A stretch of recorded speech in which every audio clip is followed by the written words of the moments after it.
বলছি দাদা ফোন করেছিল, দাদা আর বৌদি আসবে বলছে রাত্রিরে। আচ্ছা, বলছিল চিকেন বিরিয়ানি আর চিকেন চাপ খাবে। মাথাটা খুব যন্ত্রণা করছে আজকে। তো করে ফেলো। শরীরটা খুব খারাপ, বারণ করে দাও না। তাহলে এক কাজ করো না, রেস্টুরেন্ট থেকে আনিয়ে নাও। আমার আজকে শরীরটা একদম ভালো নেই। না দূর এক দেখো, জায়গা এত থেকে আবদার এসে করে বললো ওরা, না বলা যায় বলো? বৌদি বললো যে তোমার হাতের বিরিয়ানি আর চিকেন চাপ নাকি খুব সুন্দর হয়। ভাল লাগছে না শরীরটা আজকে। আরে আরে তোমার দাদা বৌদি ফোন করেছিল, আমার কি? ঠিক আছে, আমি দাও ফোন দাও, আমি ফোন করে বারণ করে দিচ্ছি, আসতে হবে না। ও হ্যাঁ, ভালো না মানে কি খাবে?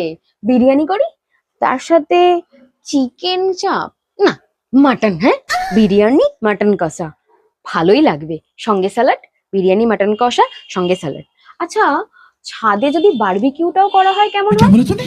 আর হবে না বলো? দাদা বৌদি আসছে বলে এতদিন পরে বলে কথা, কতদিন পর দাদা বৌদি আসছে, তাই না বলো? দাঁড়াও, আমি সব জিনিসগুলো তাড়াতাড়ি করে রেডি করে আনি। एकदम इन्होंने वक्त बदल दिया, जज्बात बदल दिए, जिंदगी बदल दी।